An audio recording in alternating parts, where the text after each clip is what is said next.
Hi, TAP family. Thanks for joining us. So excited to have all of you here. If you're wondering, I have not started to grow reindeer ears in my quarantine or gone delusional that it's the holiday times. I just wanted to bring you some holiday cheer, though. So hope everyone's staying safe and healthy at home. Super excited to have a good friend here, Linda. She is a master of all. She is a yoga teacher. She practices Tai Chi. She's a nutritionist, a dietitian, really everything we kind of need today. So we're super lucky to have her here. She's going to be talking about mindful eating, both how to eat mindfully and healthfully. But she's going to start with a guided meditation for us. So we're super lucky to have her. She is donating her time to do these sessions for us, but she runs an organization called Bodhi Friends as well. And so if you feel so inclined, or hopefully you learn a couple of things, please give her a donation. She's donating all proceeds to Bodhi Friends. She's suggesting $12. The Venmo is in the description at Let a Spoon, which I love that handle. So yeah, so at the end, I will remind you again, but if you feel so inclined or give whatever you can, it's all being donated. So Linda's generously giving us her time and knowledge. And with that, I'll pass it over to you, Linda. Hi, everyone. Thank you all for coming. So tonight is Mindful Munchies. I'm Linda. I'm a nutritionist and a yogini. And yeah, we could just jump right into it. So can everyone see my screen share?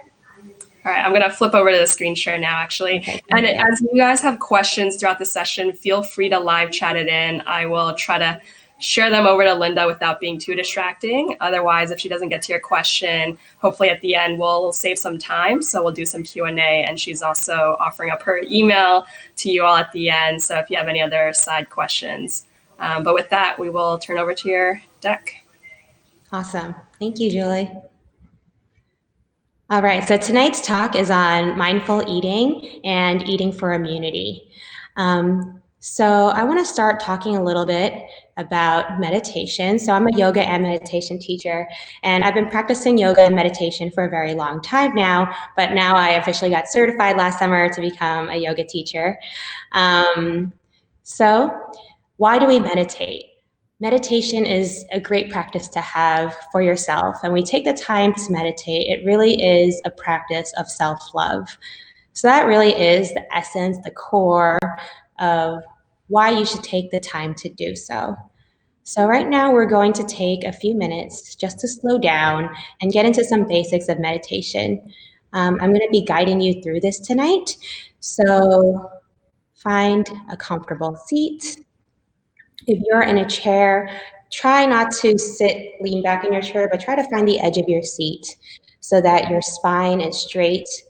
When you move to the front of your seat, your spine naturally rises a little, and you create a straight line connecting you from your root to the top of your head, connecting you to the source from deep in the earth, to the universal source above. So find a comfortable seat. You could choose to keep your eyes open, or you could keep your eyes closed, whatever is more comfortable. If you do keep your eyes open, usually I like to call it Tai Chi eyes, so it's a little bit sleepy, but there's a lot of energy behind them. And you can look around 3 to 4 feet in front of you. Otherwise, feel free to close your eyes. You could keep your hands flat on your lap. And take a few breaths. Try to concentrate, bringing your breath to your belly and all the way back out.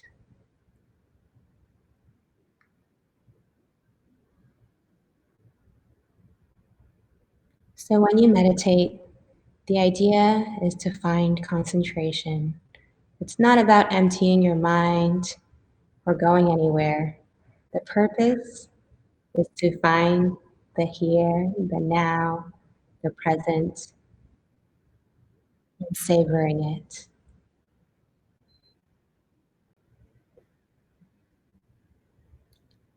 I'm going to bring us through several parts of the body. We're going to start At 1, at the perineum. It's the opening of the vagina, or the space between the scrotum and the anus. That is our third leg. It roots us to the ground. It represents stability, foundation. Try to find your perineum, shift to the front of your seat, and that's where you'll be rooted down. Now bring your attention to your right eye. Your right eye gives you the overview, it hones in. And now your left arm, your left chest, where your heart resides. Bring your attention there. When I say attention, you could also think about it as breath, as energy, whatever helps your imagination.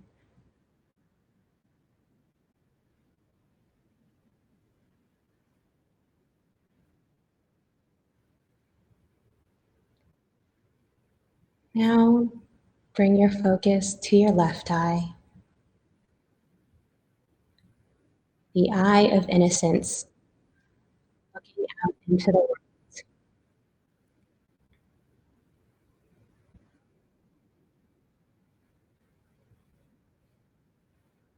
And from there, bringing your attention to the center of your chest, your shrine, your thymus gland, where your immunity comes from.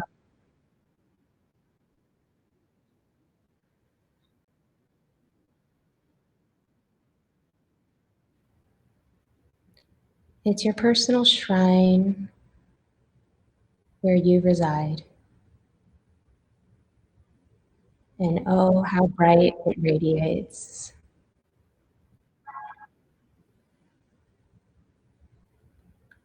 Bring your breath to your right hip, your right leg, the leg that steps out, takes a risk.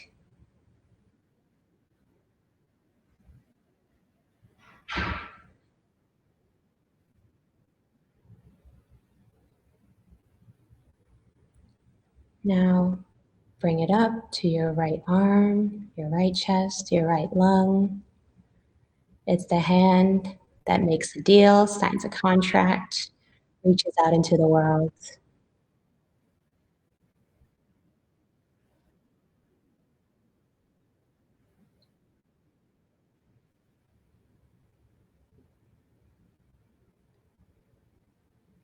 Bring your breath to your left hip, your left leg, your left foot.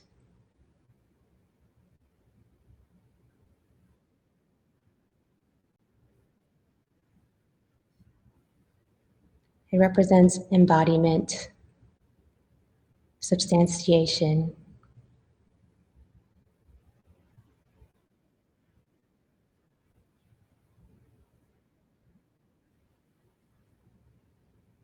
Now inhale your breath all the way to the middle of your forehead, your third eye.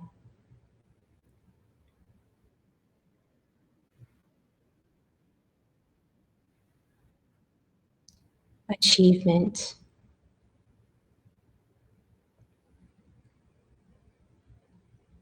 Take a deep breath in and sigh it out.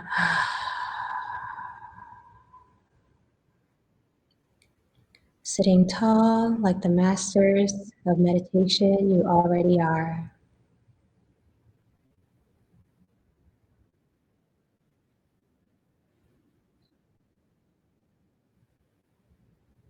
Now take a breath to your kidneys. Oh, how much work our kidneys do for us, filtering all the toxins, our waters, our personal waters.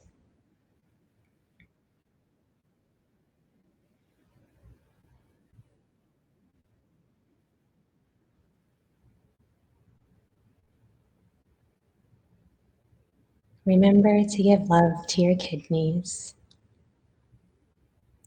Staying hydrated, replenishing Rinse with water.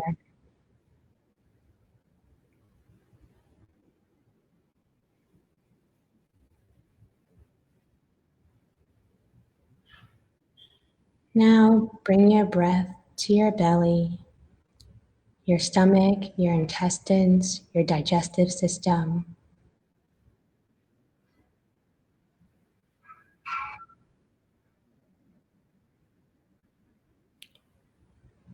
Remembering to nourish ourselves with whole foods, prepared foods, tender love.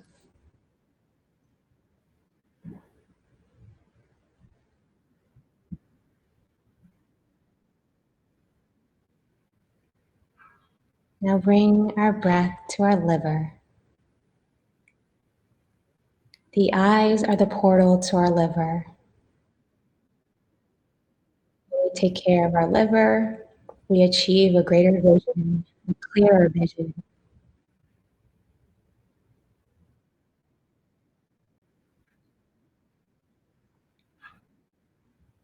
Our liver filters our blood.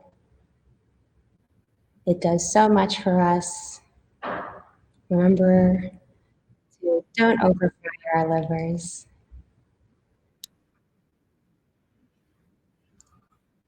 Remember to love your liver.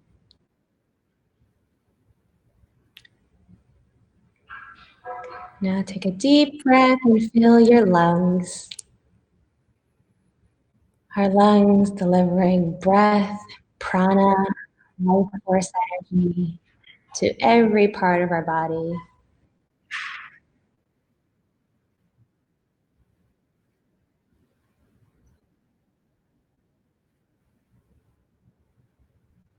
Remembering that our lungs aren't only in our chests, but it extends all the way to our diaphragm.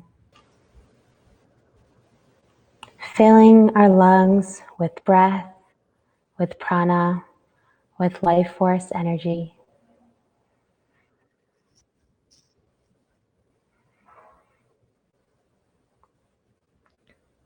Remembering our lungs don't only reside in our chest, but extend all the way down to our diaphragms. How great our lungs are.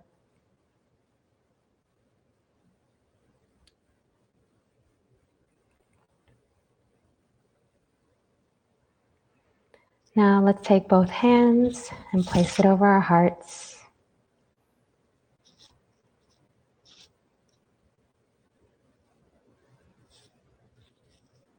And feeling our gentle heartbeats. Thanking ourselves for taking the time to be compassionate to ourselves when we choose meditation, when we choose to be present, when we choose to be mindful. With every inhale, imagine your heart. With every exhale, imagine it radiating a luminous light. You can count to yourself.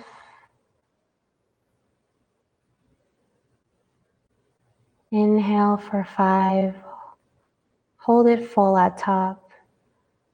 And slowly exhale.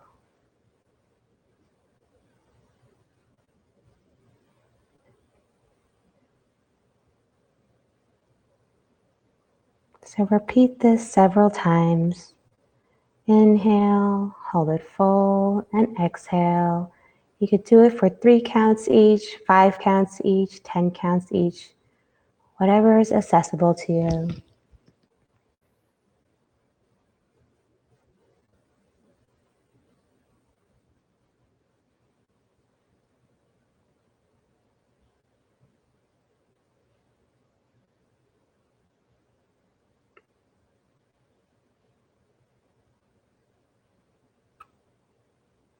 This is a practice of controlling your breath.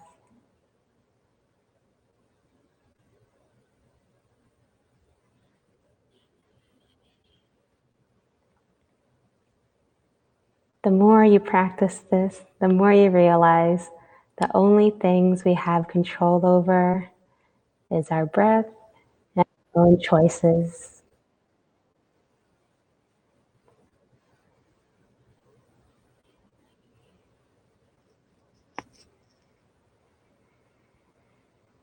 Now take your hands, rub them together. Feel the heat. Now gently cup your eyes.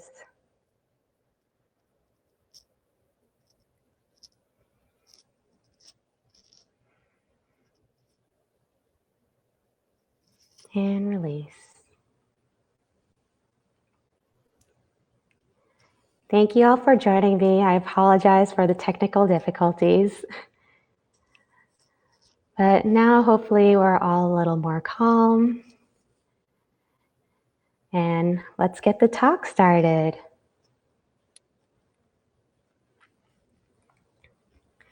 So, mindful eating. Meditation is, of course, a practice to be more mindful. And the more you meditate, the more you're able to recognize that you can really apply it to any aspect of your life. So for me, I create a few steps for mindful eating, and we'll go through each of these steps. So first off, be conscious. Usually when I do this talk, it's at a monastery and it's not in the midst of coronavirus. And it's usually focused on the food system and food waste. But today I personalized the talk a little so that it's more applicable to what we're all going through right now, which is this huge shift in energy in the world. So really recognizing food waste. What do we waste most? So this is an American statistic. Fresh produce usually goes bad quickly. So of course it's easy to like, oh yeah, the salad doesn't look great, time to toss it. Though I must warn you right now, because of the coronavirus and how food is handled, I do recommend cooking all food before eating it, or if you do choose to use fresh produce, you can wash fresh produce with a vinegar rinse. I like to do about 1/3 vinegar and 2/3 water. You could spray it on, you can put in a spray bottle, spray it on your fruits and vegetables, and let it sit there for 10 to 15 minutes before washing it and then using it in your foods. That's usually used for pesticides. I've read mixed things on how to remove possible, virus things on your foods. But something to think about in terms of people that are preparing your food in case that they have coronavirus. Ways that you keep yourself safe is either reheating the food, cooking it, or making sure that you're doing a good job washing it. So why does it matter that we're not wasting food? So because, of course, everything in the world is a huge cycle. So of course, if someone's growing the food, delivering the food, you're getting the food, you don't eat the food, you toss the food goes into your trash, creates more emissions, it's not like composted per se. So, it's a cycle and everything goes into this cycle. So definitely respect the people that grow your food and try to appreciate the food that you have and try to be mindful of how much you're consuming, how much you actually need to sustain you for a day, a meal, a week, and think about it that way. So practically, some tips to reduce food waste at home. Like what I said before, buy what you need and what we'll actually eat. Saving your leftovers is also a good idea. Making sure you have proper containers to store them, freeze extras. Jumping to the last bullet, repurposing your leftover ingredients. So if you do freeze like your excess fruit, you could use it in smoothies later, or making a meal and saving the extra so you could eat it later on in the week so you're not eating the same thing every day, especially now that we're all cooking at home more often. Definitely pay attention to what you're cooking and how much you're cooking, because it could get pretty annoying eating the same thing meal after meal. So be savvy about it. Store part of it in the refrigerator, store part of it in the freezer. Trust your senses. If something's been sitting in the fridge a little long and it smells a little sour, your senses are always your best guide. For example, sometimes like yogurt, it usually lasts a little longer than the expiration date. So if you're a healthy individual, chances are you could take that risk.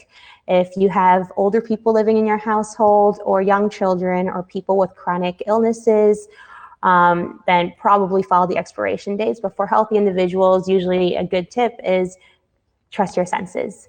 Like that date on the bread, chances are it's not bad. It's just not optimal freshness to be sold, but it's still edible. And also storing smart. Optimize freshness by knowing where your food should be stored. So just a quick food safety tip. Raw meats I like to put on the bottom shelf just in case the packaging breaks or leaks. It won't leak onto your fresh produce. Things like potatoes, legumes, those could be stored in like a dark, dry place.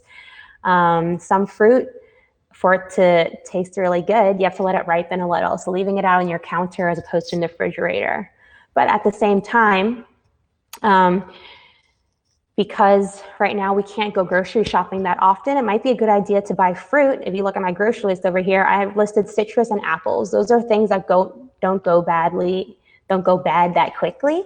So you could definitely try buying citrus fruits, apples, things with peels on them. Again, if you are nervous about food handlers, then something like a banana, for example, you could peel off the peel before you eat it. That's an extra layer of safety there.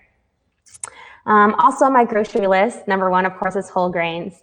I always get questions about keto diet. I don't follow any particular diet. I do eat predominantly plant-based. So definitely choose whole grains. It has lots of fiber for you.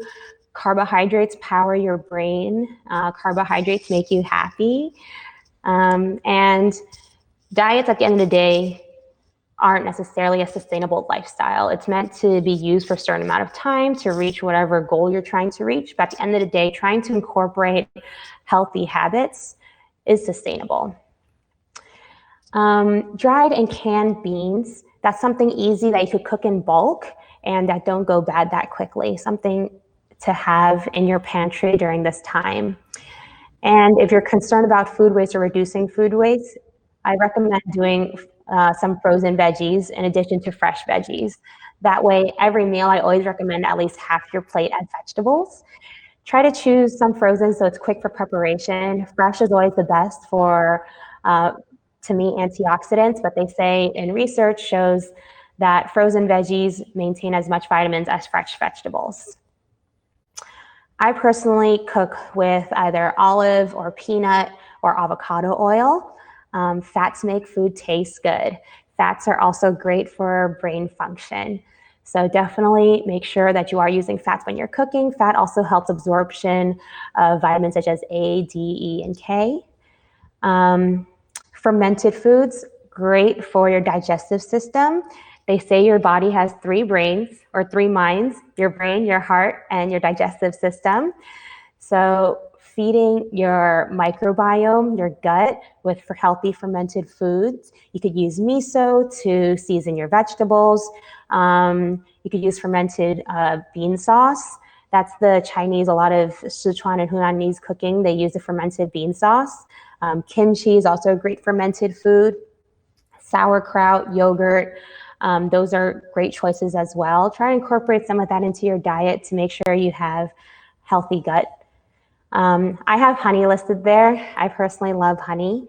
It's a good time to use some honey when you can make like lemon honey water or ginger honey water. Great for your throat. Very important to stay hydrated these days, just to make sure that you're not building any cough. So honey's very good at lubricating your throat. And I also have tea. Tea is a personal, I'd say, comfort food for me. Coffee is fine as well if you need the caffeine, but coffee does have more acidic qualities. And I definitely like to choose fresh foods because they have a more alkaline reaction when it hits your digestive system. So yeah, some other tips. Make a grocery shopping that will last you a week or two. So you're not constantly thinking, oh, I need this ingredient. And also strategize how to use an ingredient in multiple different ways. So that way, if you have like half an onion left, you're not just leave it in your fridge all week, but just repurpose it for another recipe.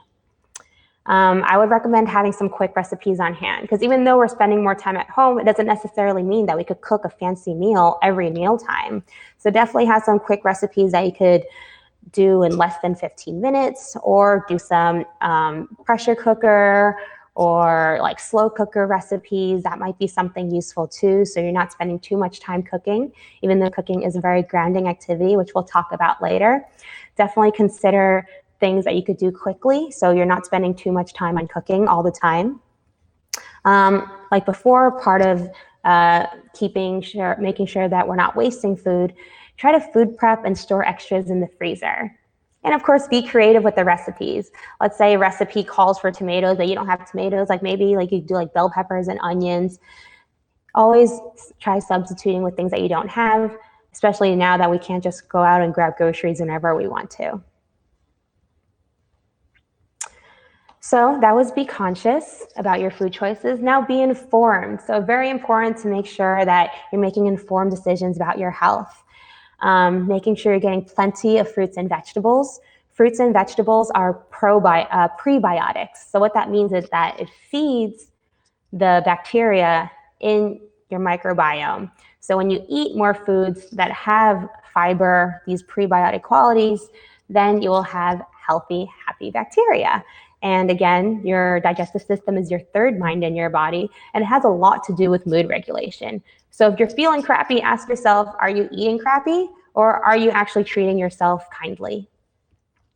Protein foods, very important. We're not moving as much anymore, so it's important to maintain musculature, especially for older adults. So making sure that they are getting enough protein during this time when we are asked to be more still. So some protein foods could be beans, nuts, seeds, eggs, tofu. You could also do animal-based meats like beef, chicken, turkey, pork. Really, those are all great protein choices.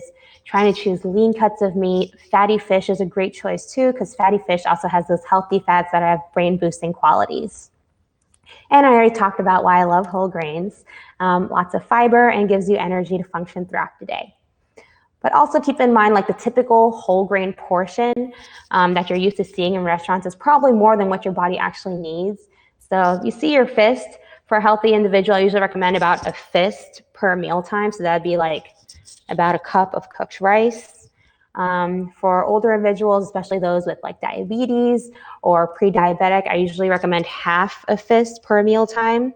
So fruits also fall under carbohydrate category because of their sugar content. So same idea with fruit in terms of like using your fist as a guide. And protein, I usually say about the palm of your hand. And of course, making water your drink of choice. So I talked a little bit about this already, pre versus probiotics. So fiber is very important. Most American adults do not get enough fiber. So try to choose whole grains, fruit, vegetables, beans, all lots of fiber. And again, probiotics are fermented foods. So incorporating those into your diet regularly to keep your gut healthy. Over here, I do have a photo of my baby Shanghai bok choy, and I made a little miso garlic sesame sauce. Most of these photos, unless they're labeled, I took myself. All right, so add alliums. So when I was in grad school, I actually did my final project on alliums. I made a shallot garlic dipping sauce, and it was with Pajin, which is Korean pancakes. I did like a scallion chive leek Korean pancake. And the entire project was about why alliums are so good for you and have antioxidant, antiviral, antibacterial properties. So definitely great immunity boosters. So definitely incorporate lots of these in your diet, raw and cooked. Try to incorporate them regularly. So it's interesting because your lungs is represented by the element metal. Metal is represented by the color white. And right now, garlic, onions, great white color foods to consume to boost your immunity. Antioxidants, this is a big one. Keeping you healthy, keeping a strong immune system. Look at these vitamins and this mineral. These are typical ones associated with antioxidants. Vitamin D is not technically listed as an antioxidant, but there is research showing how it actually boosts the lung function when you have enough vitamin D. So vitamin A, beta carotene, usually found in orange colored foods. Again, vitamin A, you require a little bit of fat for it to absorb. So again, making sure that if you're eating carrots, you could like dip it in hummus. Usually hummus has a little bit of oil in it when it's prepared, or baking it with olive oil. Vitamin C, citrus fruits, typically acidic tasting fruits tend to have vitamin C, like the sour ones. So like kiwis, berries, pineapples, but also a lot of greens have vitamin C as well. Dark leafy greens like spinach and kale, those tend to have, and bok choy, Chinese kale, all those tend to have higher levels of nutrients as opposed to, let's say, like lettuce or cabbage, which also have nutrients, but they tend to be higher water content.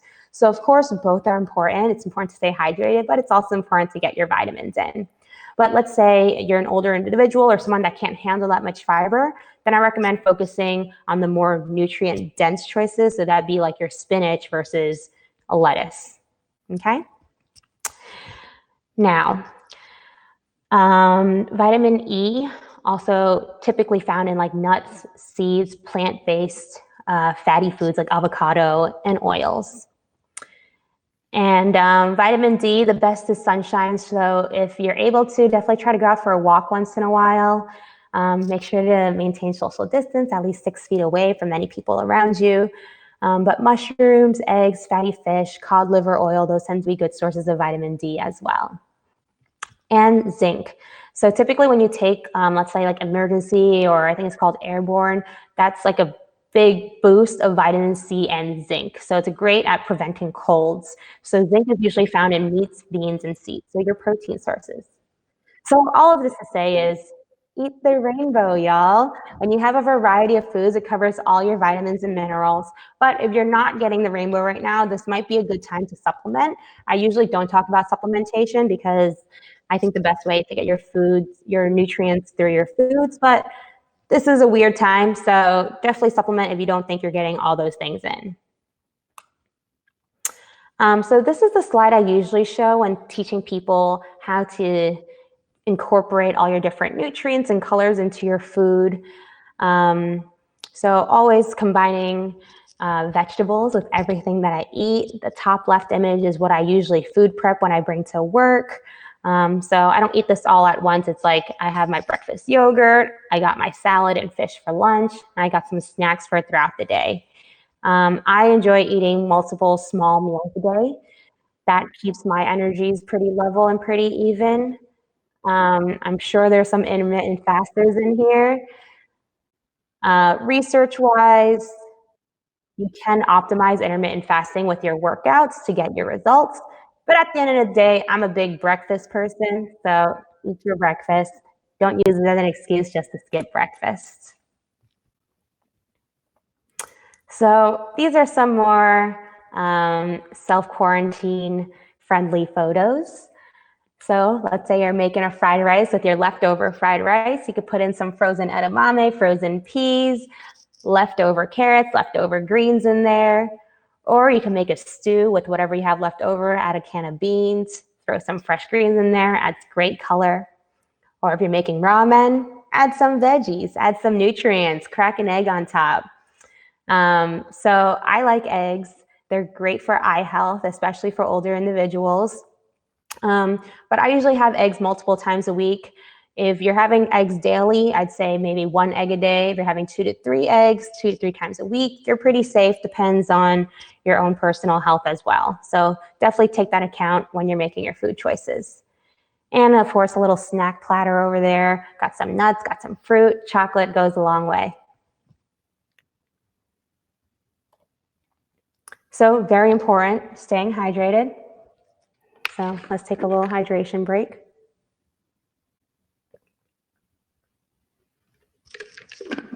So I have 2 recipes here. The first one, Emergent Tea Elixir. The second one is a basic bone broth. So for bone broth, you could use a whole chicken. I like to have the bones in the bone broth, not just like a chicken breast. So you could do like a whole chicken or some like chicken ribs and legs, or you could use, this is like a very Cantonese recipe, which is pork neck bones. I was living in New Orleans at the time, so it says Merliton squash, which is basically, they call it Fat Sao Gua, which is Buddha hand squash. It's the little green squash. You could use any squash you like. I just like adding more vegetables because it makes the broth sweeter. Goji berries are high in vitamin C and vitamin A, which vitamin A is also associated with eye health, and both of those are antioxidants. So you could put those all together in your bone broth. Super easy, so nourishing, so soothing, inside and out. So staying hydrated, make sure you are drinking enough water. If you're not drinking enough water, try infusing your water with cucumbers, lemons, fresh fruit. Those are great natural electrolytes. Now, here's my first little plug. Everyone always asks me for recipes, so that's my food blog, and I do have a tab that says healthy recipes, so you could definitely check out those recipes there if you need some inspiration. All right, so third step, be aware. There's gonna be quite a few memes from here on out, but how else do we learn if not from memes? So I can never tell if I'm hungry or just bored. Or, yeah, I'm so tired and weak. I eat nothing of nutritional value. I've irregular sleep, never exercise. I don't get why I feel so crappy all the time. Well, maybe it's time to step back and think, are you actually being nice to yourself? Are you taking care of yourself? Are you loving yourself? Be aware of the food choices that you make and how they affect your mood. So I really like this graphic. So easily you could, if you do like a frappuccino with like a pound cake and a breakfast sandwich, can be the same amount of calories versus choosing nutrient-dense foods. So be mindful. Try to choose whole foods, limit processed foods. Listen to your body for hunger and thirst cues. This could be a little tricky because we're living in tricky times, and this might be an easy time where a lot of people resort to emotional eating to deal with whatever's going on. Emotional eating is a whole other talk in and of itself, but just a few tips before you reach for food in your house, like one of your little quarantine snacks. Ask yourself, am I actually hungry right now? Does eating this food help me solve the problem that I have? And just taking that time to reflect and be mindful about your food choice will usually help you answer some questions. So, remove distractions during meal or snack times. So I know a lot of people like to put on a show while they're eating, but sometimes maybe even just one meal a day, just shut everything off, plate your food, light a candle, put on some music, enjoy your meal in front of you. Set the mood, seduce yourself. And of course, again, stay hydrated. Never forget that. And number 4, be present. So grounding practices reconnect us with the earth and the present moment, which is what I talked about before during meditation. So taking the time to be here with yourself does wonders. So there's a lot of ways to ground. Grounding practices is just learning how to be in your body and learning to love your body. So it could be cooking. Cooking is a great grounding practice because you have to be there, cut all those fruits and vegetables you're eating. It could be dancing. So listening to music. It could be exercising, those at home workouts you're doing. It could be taking a bath or a shower. There's a really good meditation that I've been reading about where whenever you go into the bath or shower, just imagine all your anxiety, all your stress washing off of you. That is a great practice to have. And I promise you, you'll feel refreshed afterwards. Tuning into your senses, that's part of grounding as well. So burning incense, lighting a candle, so reconnecting with the world in your present moment. That's what grounding is. And why is it important to ground at this time? There's so much news and noise and chatter going on constantly around us. And right now we're relying on our phones, relying on the internet, relying on social media to find out what's happening. That it really does take us out of where your body is, where you are right now, because we're so concerned about everything else. So when you activate your senses, it could be touch, smell, taste, that grounds you back down. And when you're grounded, you have stability, you have your foundation, and you're here. And of course, connecting with a friend. That's also very grounding, bring you down back to earth.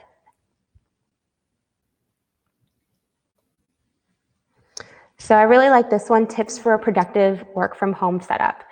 This is really important, schedule out your day. So scheduling out your day, I've been working at home for a while now, so it's not too crazy to me, but having a schedule, this is when I'm gonna eat breakfast. This is when I'm gonna start preparing my next meal. It'll add a routine to yourself.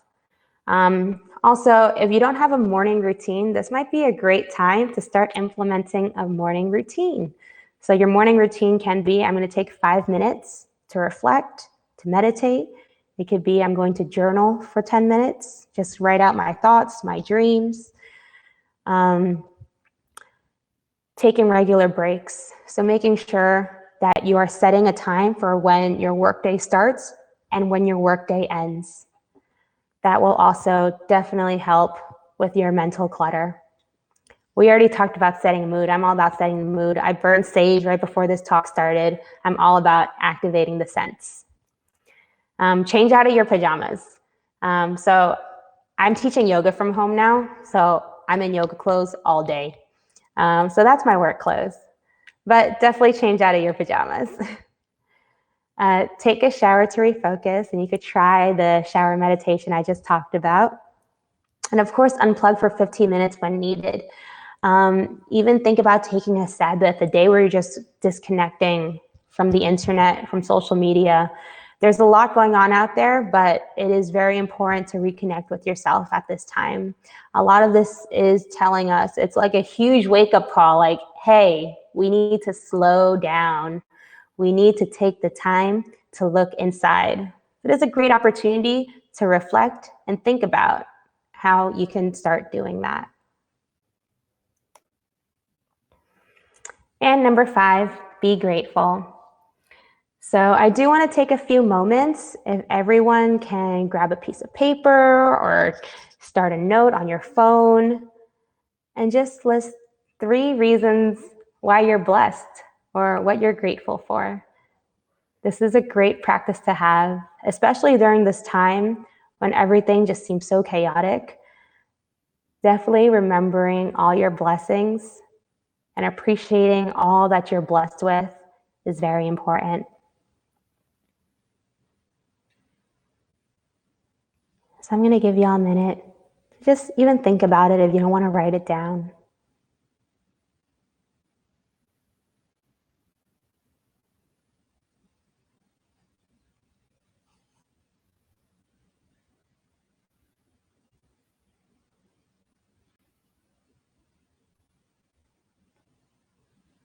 And if y'all want to close your eyes, I'll just lead a short meditation on metta.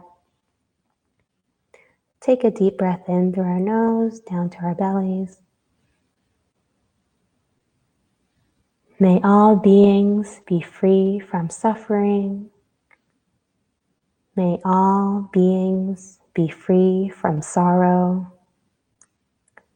May all beings be free from fear. This is something that I repeat to myself when I sit in my meditation. Sometimes I feel so hopeless because what does this all mean? What are all these changes? How do I move forward from here? So I usually revert back to metta because when I say this to all beings, it includes myself. It includes that person across the world I don't know. It includes my cats. It's all sentient beings. So sending out that loving kindness energy, radiating out from your hearts, from the luminosity of your heart, is very powerful. Thank you for joining me in my little short meta of the day. So here's another plug. I do private practice. So right now there's no group gatherings or solo sessions, it's just virtual meetings. But if you do have more questions or you want more individualized attentions, I do focus on chronic disease.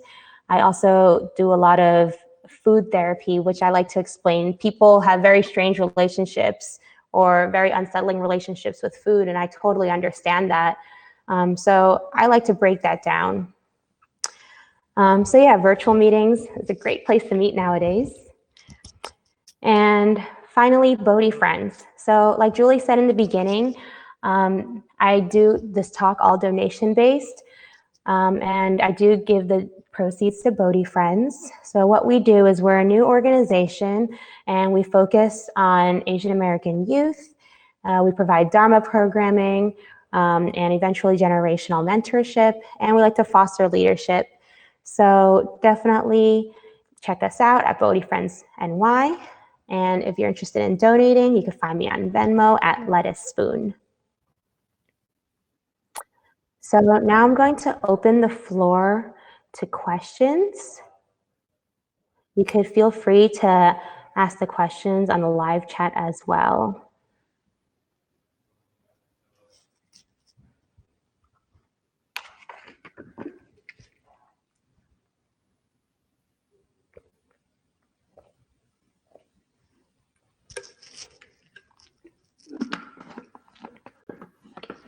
What kind of seeds do I recommend? I'm really into walnuts. Walnuts are a great source of omega-3.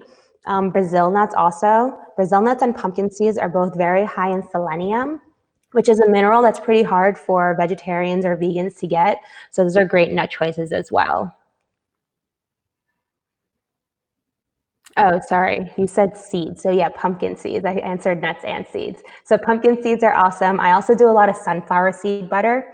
So sometimes instead of doing nut-based, I do a seed-based butter that's mostly sunflower seeds and some pumpkin seeds. Also, flax seeds and chia seeds. Those are also seeds that I use a lot. I like to choose ground flax or ground chia because those are both high in omega-3s, but when you eat the whole seed, it actually processes more like a fiber because you just poop it out, versus when it's ground up, you actually get to absorb those fats better. So yeah, those are the seeds. And putting veggies in smoothies, do smoothies ruin the fiber? So yeah, so that's a great question.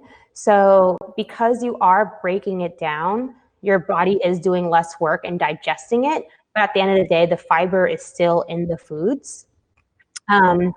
So I always recommend putting veggies into smoothies because when you do an all fruit smoothie, that's probably 3 or 4 times more fruit you would have than if you were just eating the actual fruit.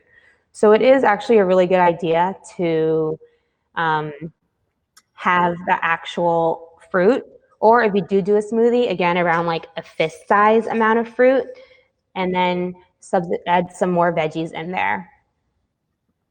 Or you could also add some flaxseed powder or chia seed powder. By powder, I mean like ground flax or ground chia.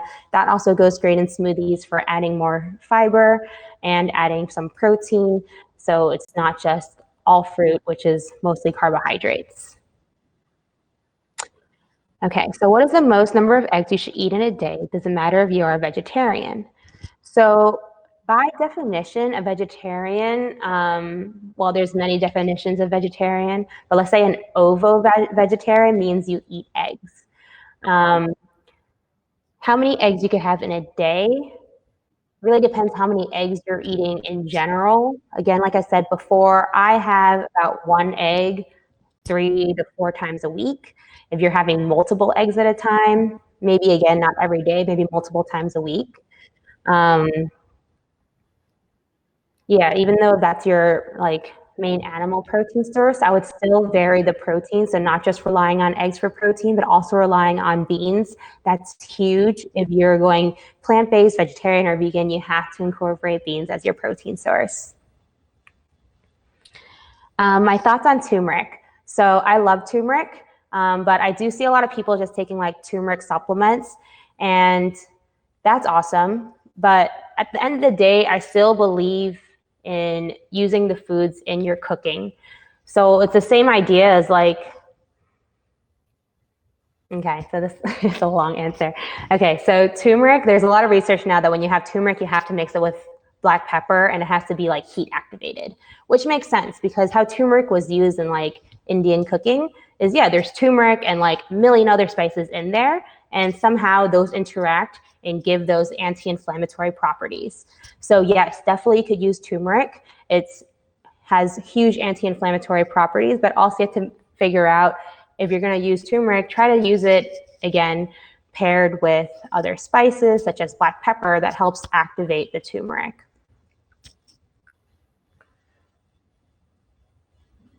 Okay, I hope that answers your turmeric question, but that goes along with a lot of other spices as well. So if you're, this is more of like a supplement question. So if you're just taking, let's say like an apple cider supplement, yeah, so again, supplement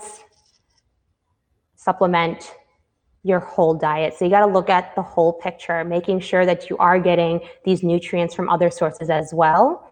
And I still believe in using the whole food as opposed to just like a reduced supplement powder. And so adding on to the egg question, are 2 eggs a day bad for cholesterol? So it depends where your cholesterol is currently and also what other animal products you're eating. So basically all animal products contain some level of cholesterol. So fatty pork, samgyeopsal is definitely going to have a lot higher cholesterol than skinless, boneless chicken breast. So the cholesterol in eggs is nothing obscene, but let's say you're having eggs for breakfast with bacon, and then you have a burger for lunch, then yeah, the cholesterol is slowly going to add up. So 2 eggs a day, I probably wouldn't have it every day, but no, 2 eggs in a meal is not anything that'll tip you over.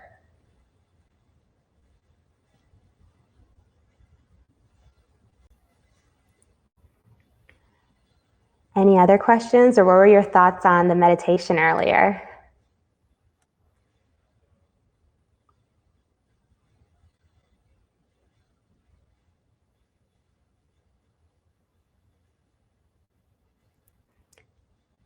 Okay, so I got another egg question. So new research comes out all the time about different foods. So eggs about like maybe like 20 years ago got this horrible rep for cholesterol. So people started eating only egg whites. But when you don't eat the egg yolks, you're missing out on all the fat and a lot of vitamins that are in the egg yolk. So these vitamins, like vitamin A and zinc, and lutein, I believe, are great for eye health versus eating just the egg white, which is just the protein. So yeah, if you're trying to get more protein and you're trying to eat a lot of eggs and maybe do more egg whites, but I think eating the whole egg, you get all the nutrients that an egg has to offer. But again, everything in moderation, including moderation.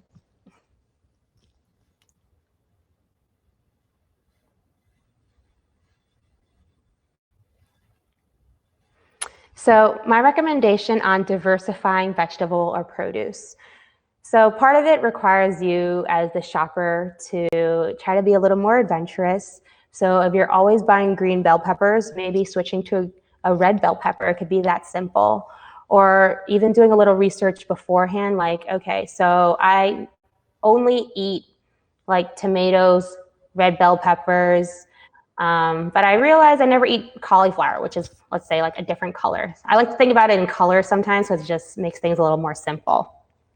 So even looking up a few recipes before going to the grocery store, again, some recipes are so complex that, yeah, you're never going to make this at home. So that's why I like to do a little research before going shopping, especially now, so you're not just standing in a grocery store making decisions. So yeah, trying to be a little more adventurous, even trying one new vegetable a week. I worked in pediatrics for a long time, and trying new vegetables is like, oh my God, I have to eat a new vegetable. What does that even mean? So yeah, I always tell parents, try one new thing a week. Definitely get involved in preparing your food. So if you're used to eating out a lot, definitely picking up something that you've never seen before.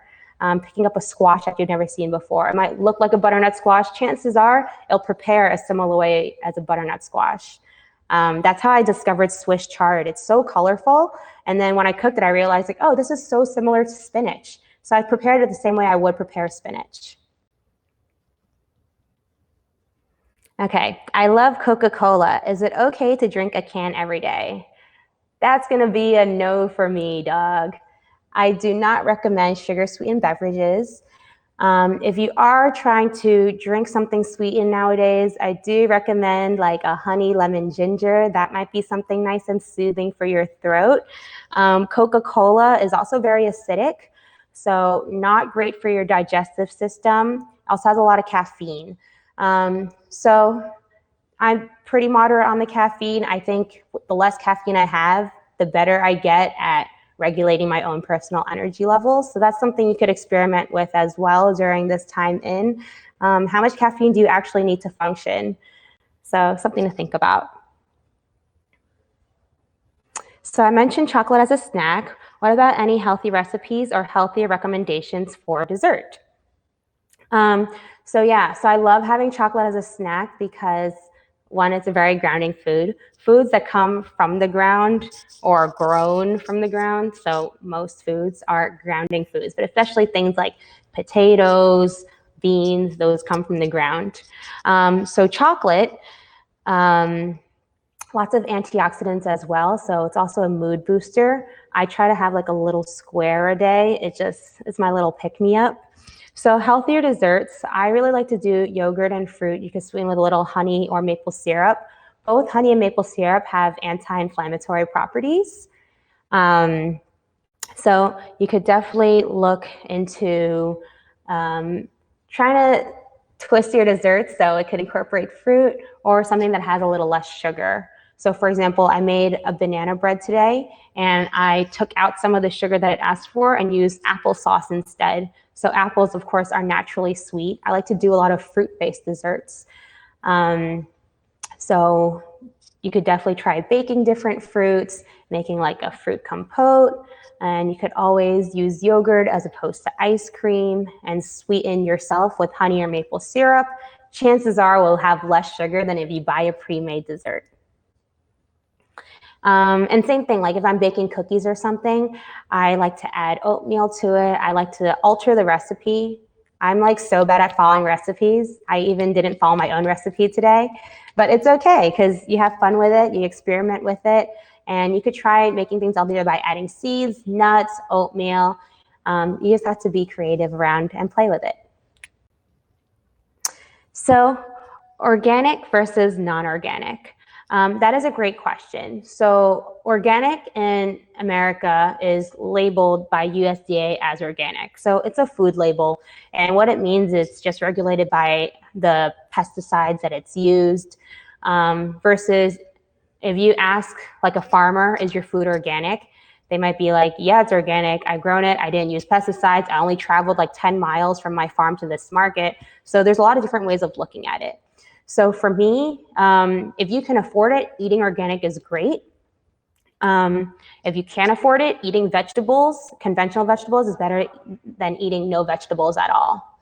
So I'm more concerned about making sure that you are getting the nutrients. If you can afford it, then yeah, why not? Choose organic. But if you're choosing conventional vegetables, that vinegar rinse I talked about, so 1/3 vinegar, 2/3 water, can definitely help rinse off pesticides as well.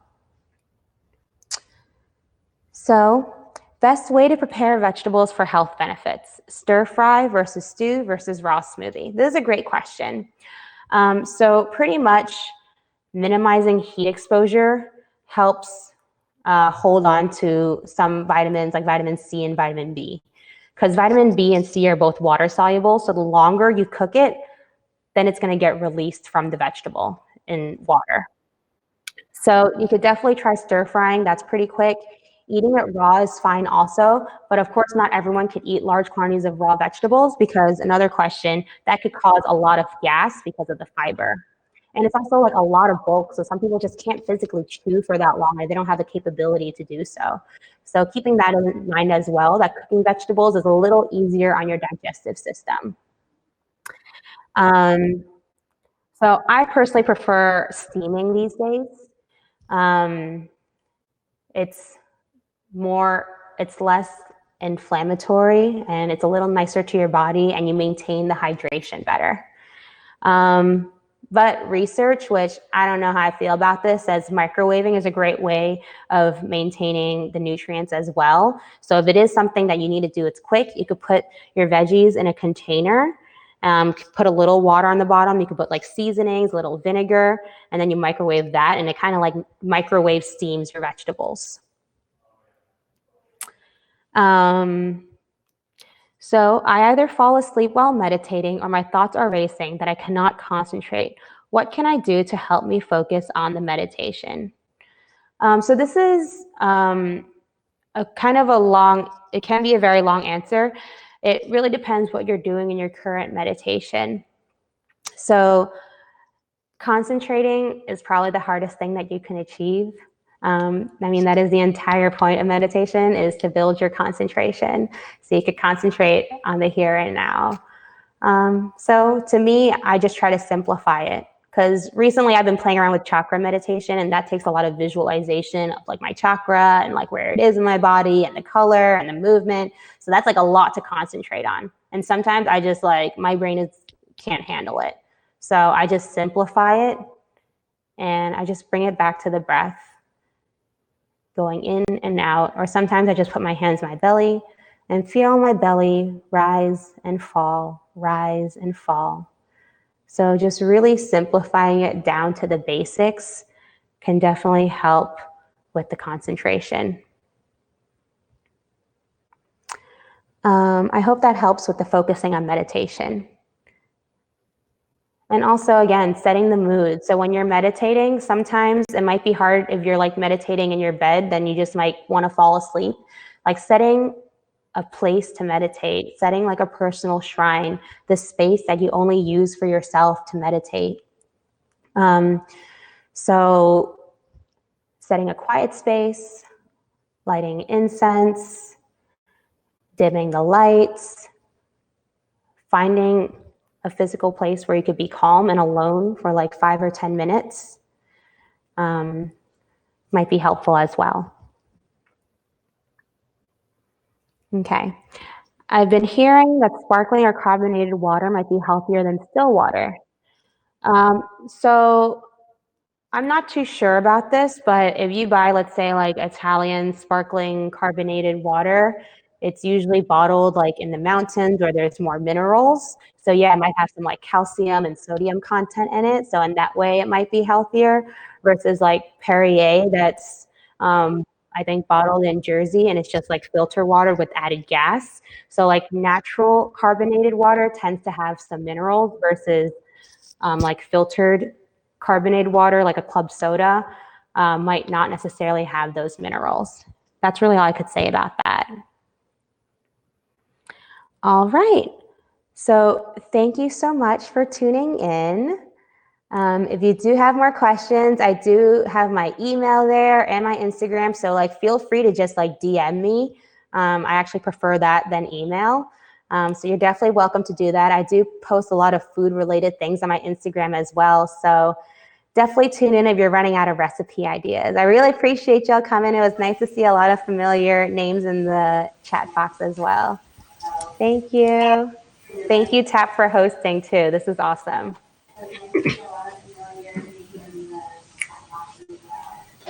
Great. Thanks so much, Linda. That was awesome. And thanks everyone for joining and hopping in with all the questions. As Linda mentioned again, if you liked what you heard, please donate. She's committing all of those donations to Bodhi Friends, Venmo at Let Us Spoon. Unfortunately, we can't spoon these days, but you can donate to her. So please do so. And then we have a lot of other fun events coming up. So tomorrow we have a talk with Dr. David Shi. He's going to give us a little bit more details about the coronavirus and his experiences thus far, working with patients and his various experiences. And then we have some social events. Thursday, we're going to do a virtual tappy hour. So grab a drink and come hang out with us. We'll do the census together online. So hopefully you all have filled it out. And if not, join us and we can do it together. And then Friday, join me for a Netflix party. We're going to be watching a rom-com, so that'll be another fun event. Otherwise, if you're interested in more meditation, TAP is also launching Tappy Minds, which will be our first mindfulness chat coming in April. So if you just hop on our page, tap-ny.org, you'll be able to look at our last post and find the registration link to get on our mindfulness chat. And Linda maybe will be a guest teacher and lead us through some more meditations. So thank you so much. Have a great night, everybody. Bye. Thank you, Tap. Thank you, Thanks, Linda. Julie.